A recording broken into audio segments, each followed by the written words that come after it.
el sistema límbico está íntimamente relacionado, como en la película, a las emociones, ¿sí? A la memoria, ¿sí? Por eso digo que la película está muy bien hecha, y a la respuesta fisiológica que esas emociones van a tener. Por eso es que vamos a hablar del hipotálamo, ¿sí? Por eso es que también vamos a hablar del hipotálamo, ¿ok? Y a pesar de que no está contenido en las diapositivas, yo voy a hablarles un poco también sobre la amígdala, sobre la corteza frontal orbitomedial y sobre el área ventrotegmental anterior y el núcleo accumbens, que son parte de los ganglios basales, que tienen que ver con el sistema de castigo y recompensa, ¿ok? Que son muy importantes y que tienen que ver de manera tangencial con el sistema límbico, ¿ok? Entonces, ¿cuál es la función del sistema límbico? ¿Quiénes conforman el sistema límbico? Eso es lo que vamos a conversar el día de hoy, ¿ok? ¿Y cómo lo vamos a tratar? Vamos a hablar primero de cómo es que ese sistema límbico es activado, ¿no? Cuáles son los sistemas activadores e inactivadores del sistema límbico, cuáles son los dos sistemas de control que tiene el cerebro, tanto la parte sináptica y el control neurohormonal, el sistema límbico en sí,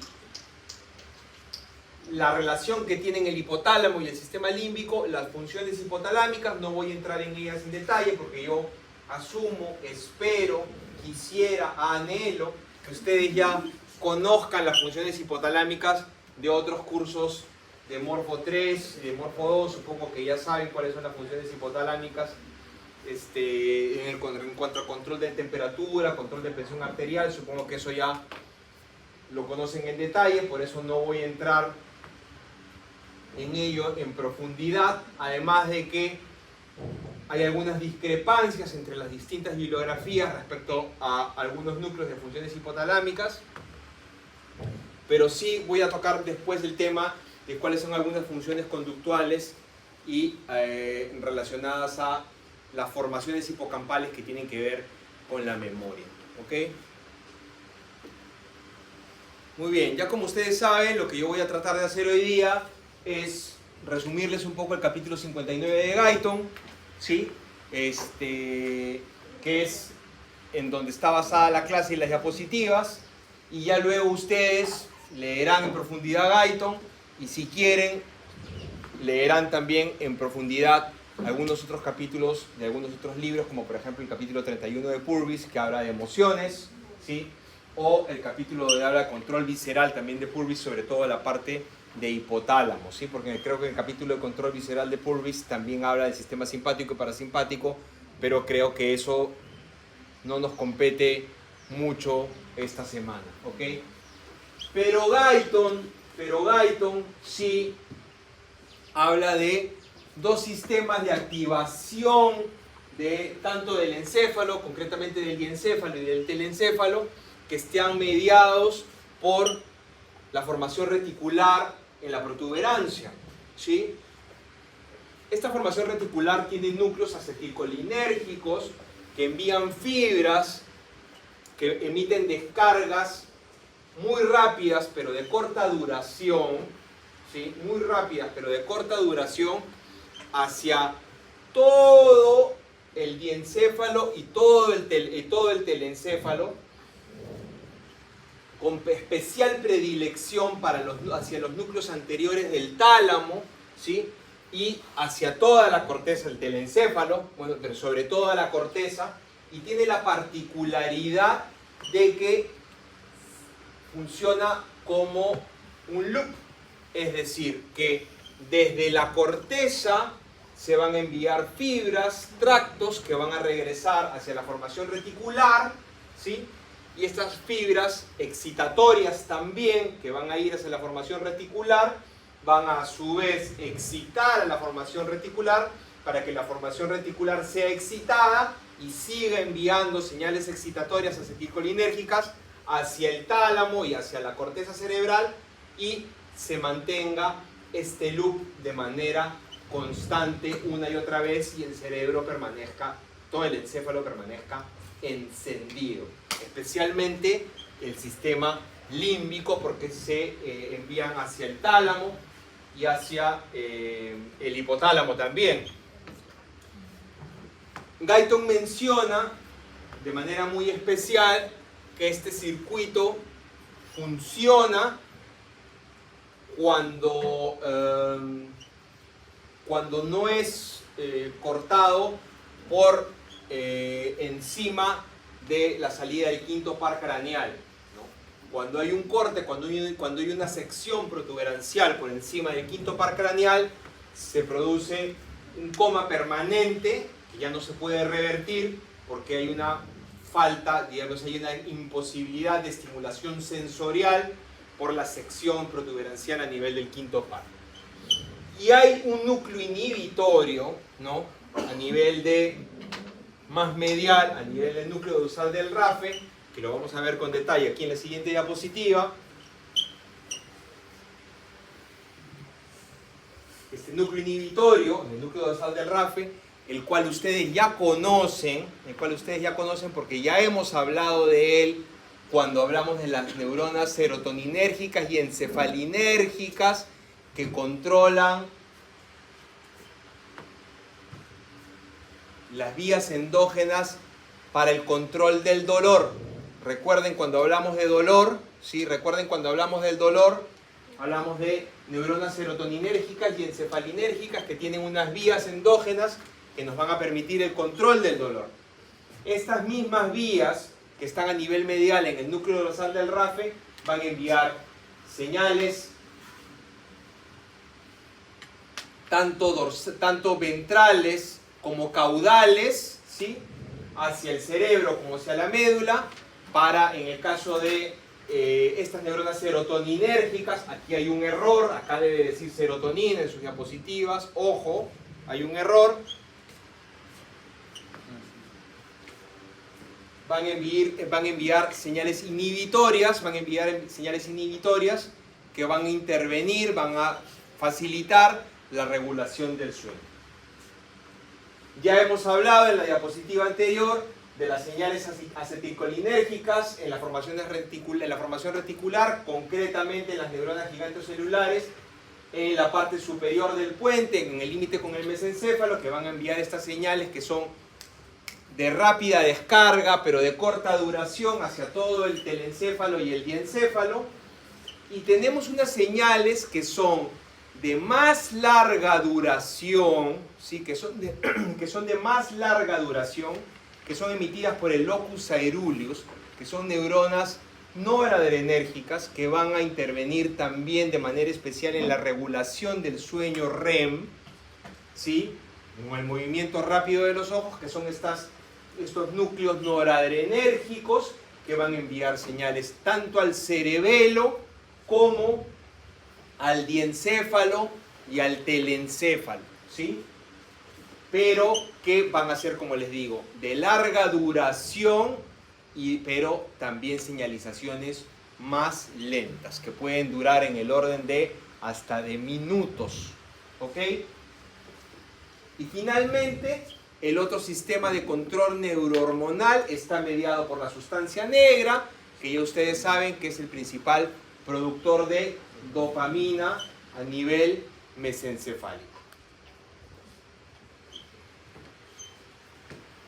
Muy bien, ahora sí. La oficina de Joy, de Blue, el sistema límbico, ¿sí? Hay algunos autores que prefieren no utilizar el término sistema límbico, sino el término que usan es la corteza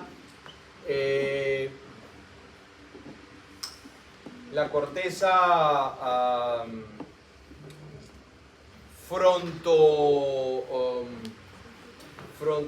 anterior límbica. Prefieren no utilizar el término sistema límbico.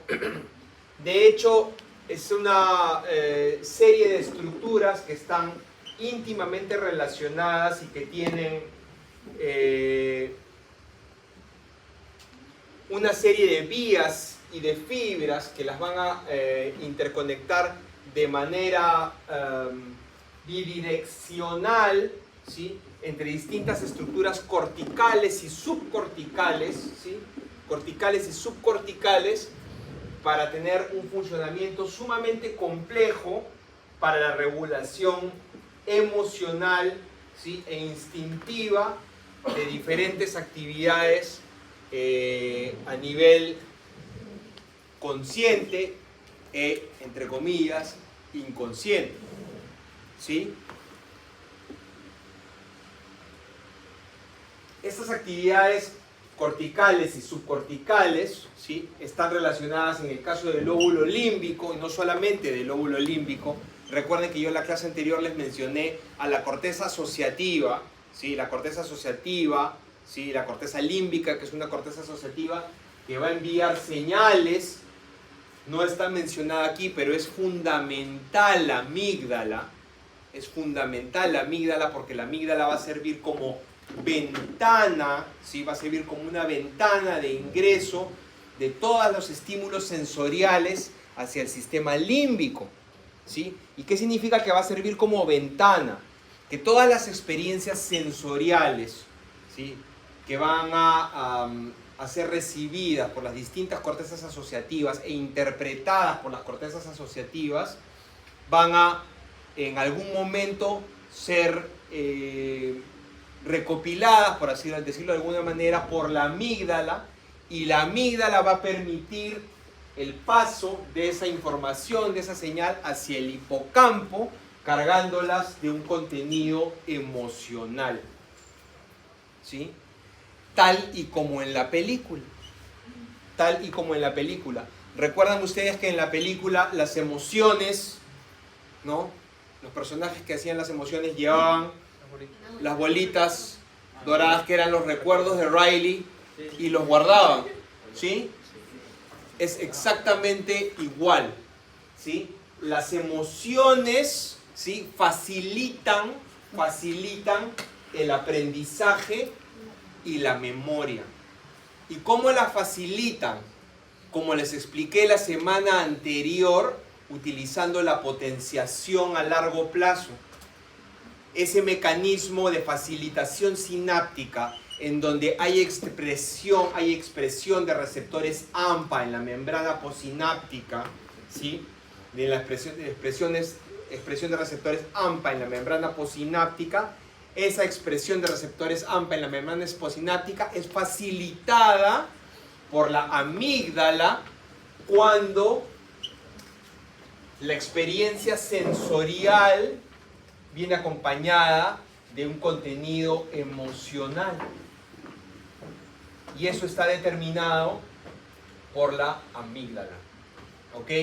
Y eso ocurre cuando la experiencia sensorial viene a través de la corteza asociativa occipito-parieto-temporal, como por ejemplo, no sé, estamos caminando por un callejón oscuro y vienen dos motorizados con dos personas en cada moto y escuchamos disparos, y eso no es nada instintivo porque eso es un miedo completamente aprendido y conocido y es evidente y obvio que nos vamos a asustar, pero también sí es instintivo cuando viene a partir de interacciones sociales, a partir de la corteza órbito-frontal medial, esta que está aquí, ¿sí?, la corteza órbito-frontal medial, tal y como en la película, ¿sí? Cuando recibimos en la película, en la segunda parte, cuando recibimos un montón de cues sociales.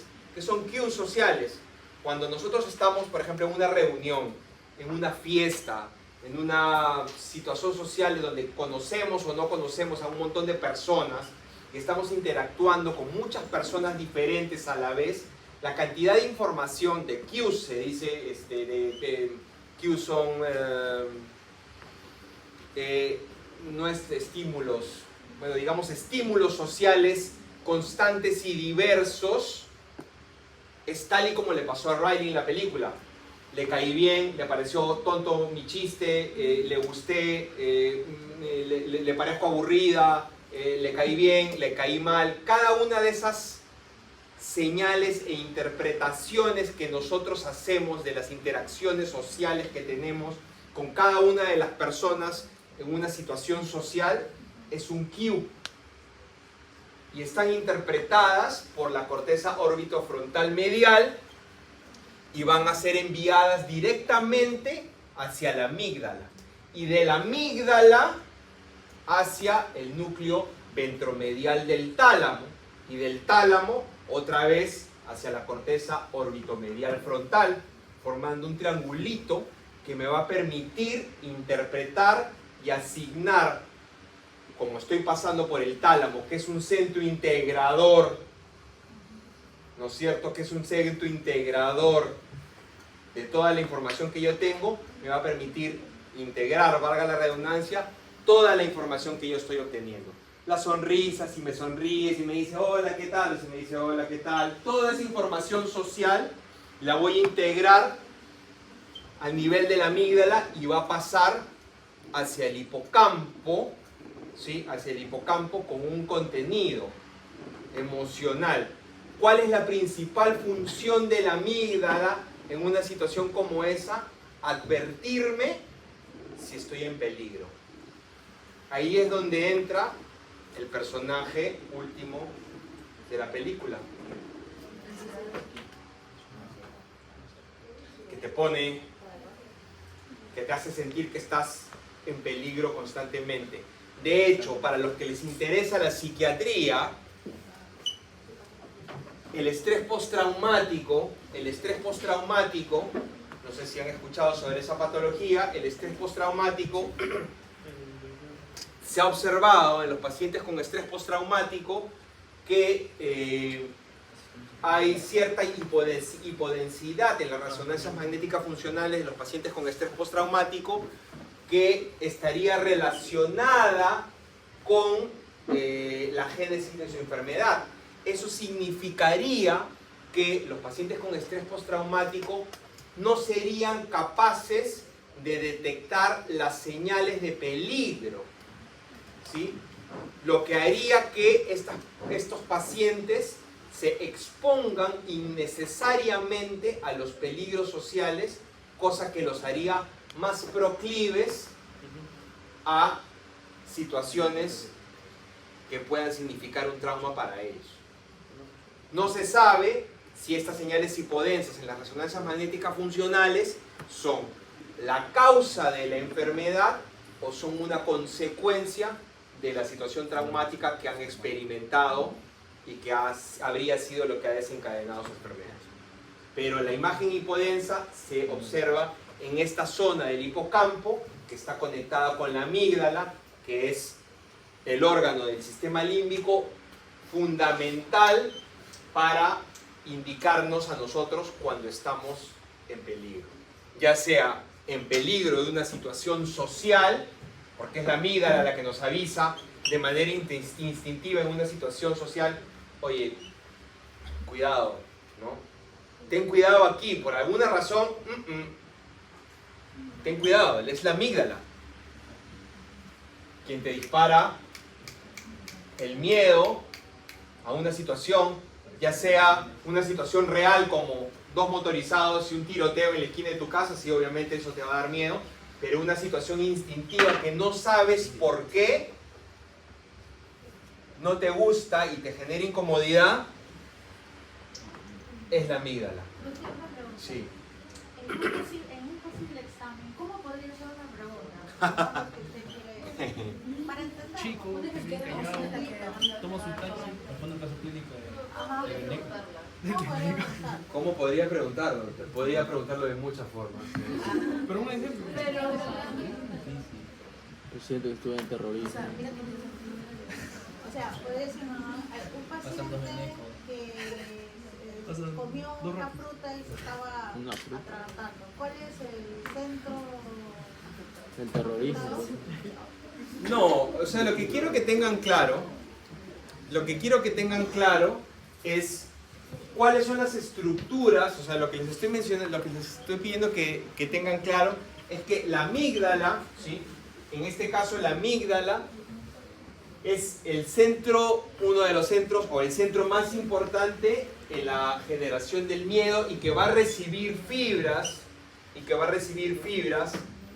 de todas las cortezas asociativas, ¿sí? Tanto occipito parietotemporal, orbitofrontal, parahipocampal, ¿sí?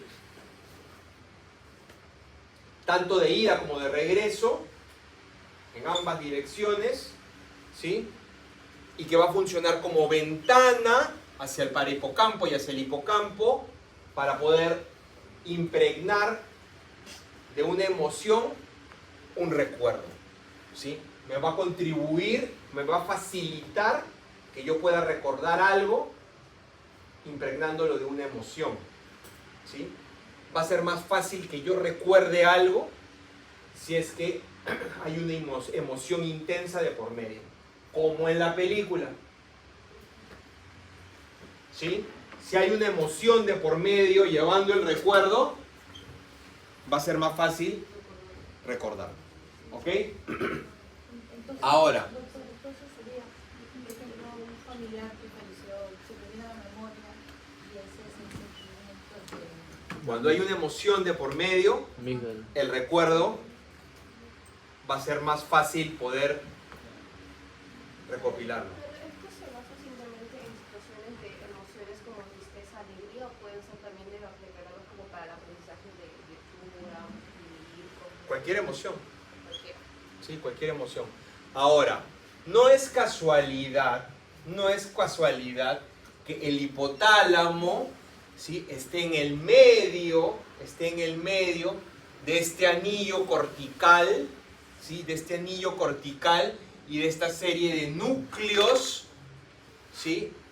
Núcleos del sistema límbico. ¿Por qué? Porque todas las emociones tienen una respuesta fisiológica, ¿sí? ¿Y a qué me refiero con que todas las emociones tienen una respuesta fisiológica? ¿Sí? Y eso seguramente ya saldrá en Intensamente 3, cuando Riley tenga ya 18 años y comience a tener sus primeras experiencias sexuales, qué sé yo, no lo sé, y comience a...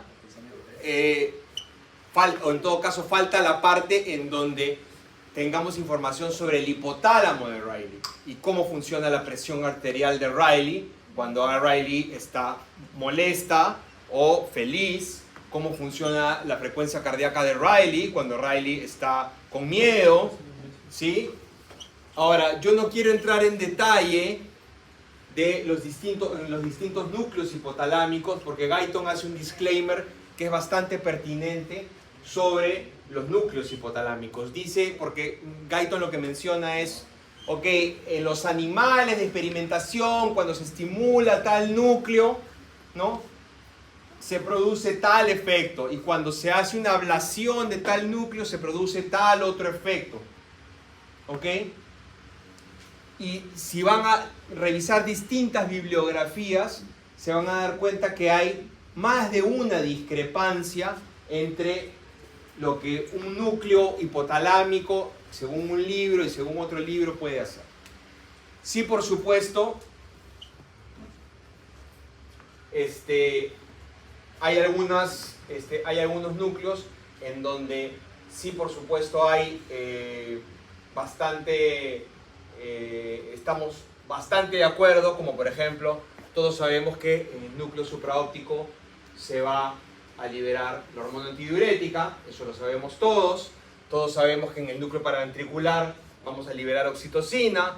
Sabemos que en la parte más posterior del hipotálamo es donde vamos a poder controlar el incremento de presión arterial, y también en la parte posterior del núcleo preóptico la regulación de la temperatura, ¿no? En la parte más medial del área preóptica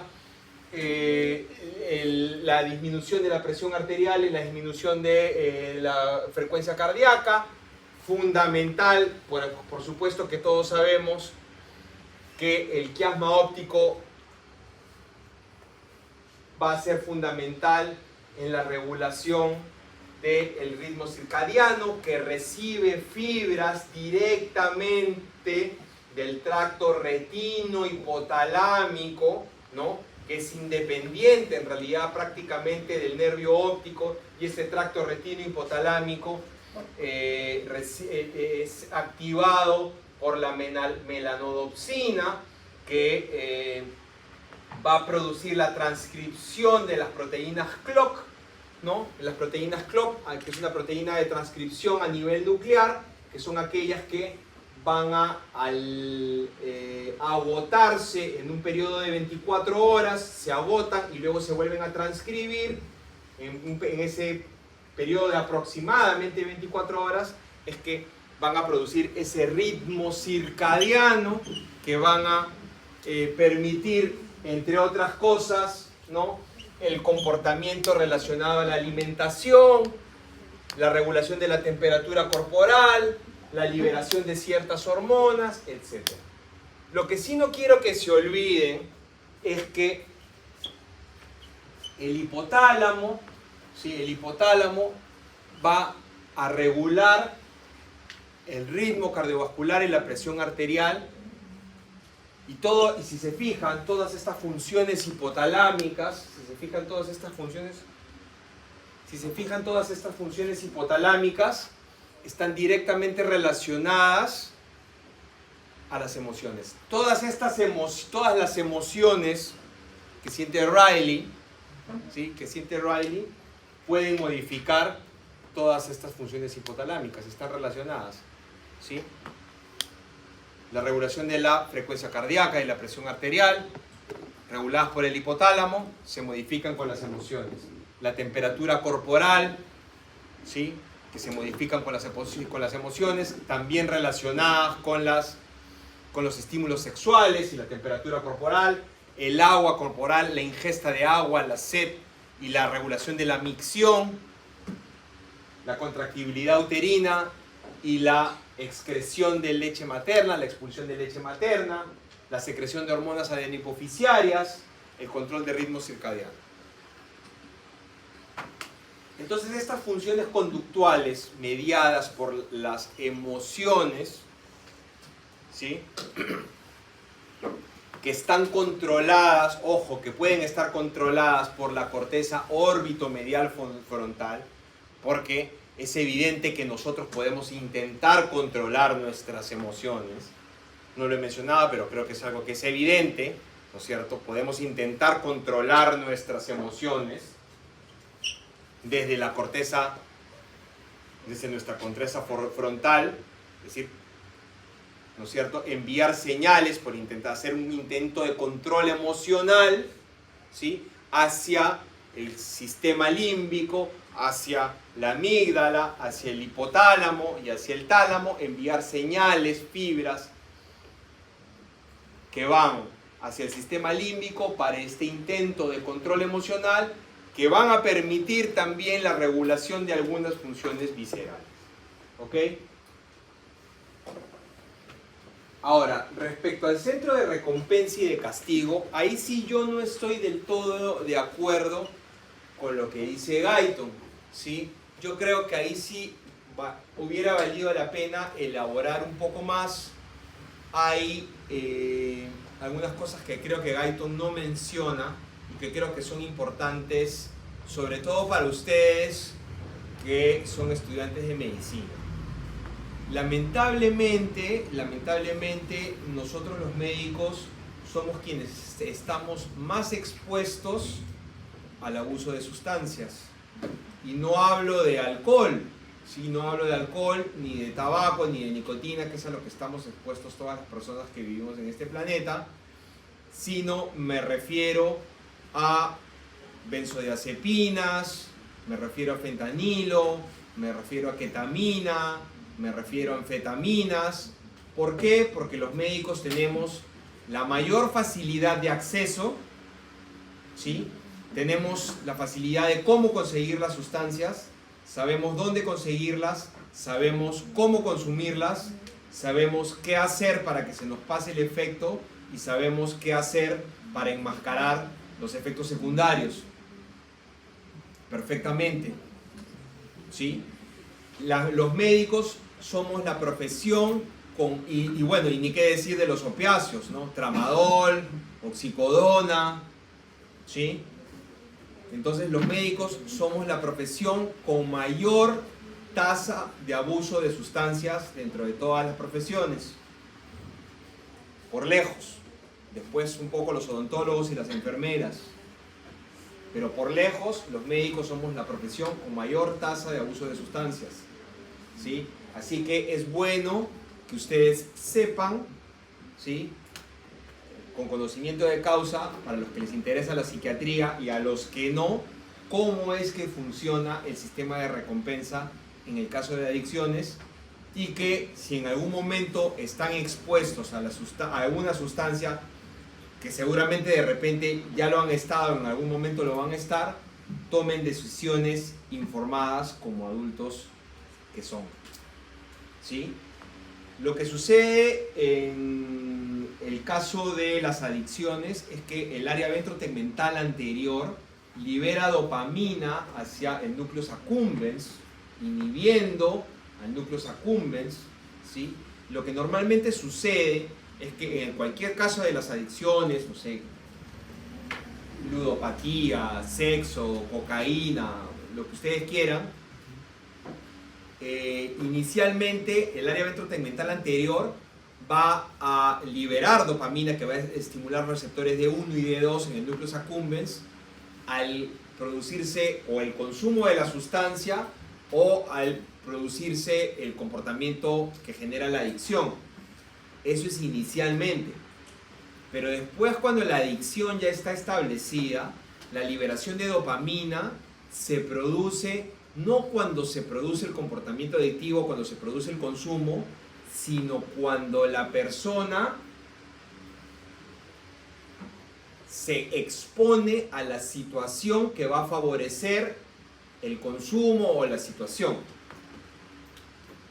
¿Sí? Me explico. Por ejemplo, para el caso de, no sé, para el caso de cocaína. Inicialmente, la cocaína se libera del área ventrotegmental anterior cuando el paciente consume cocaína y se libera la dopamina del área ventrotegmental anterior. Al principio es así. Pero ya cuando el paciente se vuelve adicto, ya la liberación de dopamina no ocurre cuando el paciente inhala cocaína. La liberación de dopamina ocurre cuando el paciente va a una reunión, va a una fiesta, va a una discoteca, va a un lugar donde él sabe que va a haber cocaína, o que él sabe que muy probablemente va a consumir, o que existe la probabilidad de que vaya a haber cocaína. Lo mismo para sexo, para ludopatía, para lo que sea. Por eso es que la adicción, en el caso de la cocaína, es un problema farmacológico o psicofarmacológico, pero también conductual y social, porque se modifica el comportamiento del paciente y él cambia su actitud de tal forma que su centro de recompensa ya no se activa al consumir la sustancia, sino con el comportamiento de búsqueda de la sustancia. Él ya no recibe la recompensa al inhalar cocaína, sino él recibe la recompensa al rodearse de la gente y al ir a la discoteca, al bar, al grupo de gente donde él sabe que la sustancia va a estar cerca.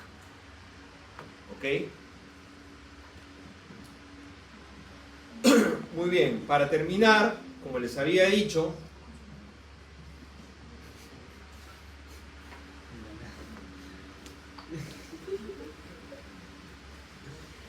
¿Sí? ¿qué ha pasado?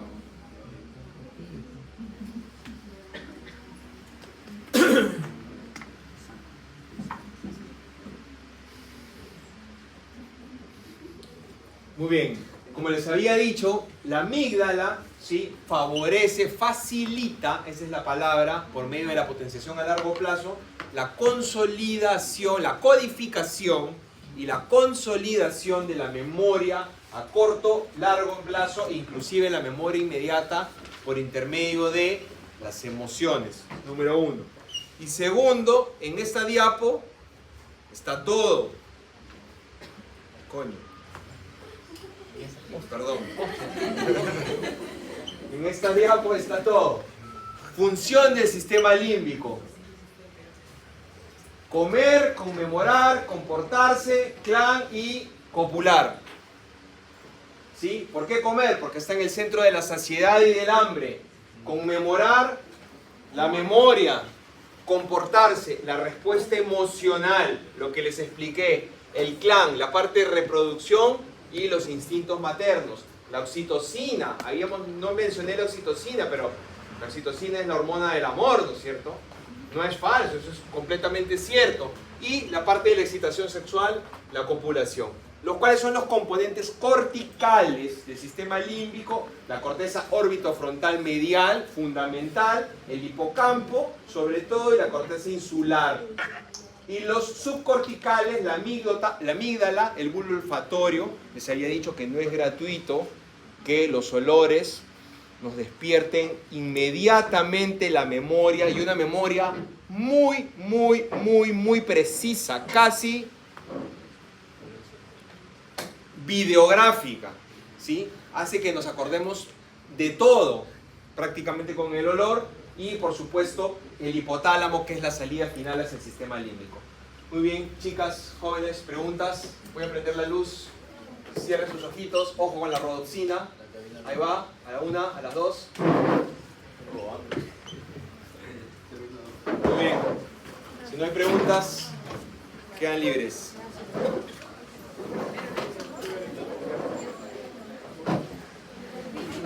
Ese cuadrito,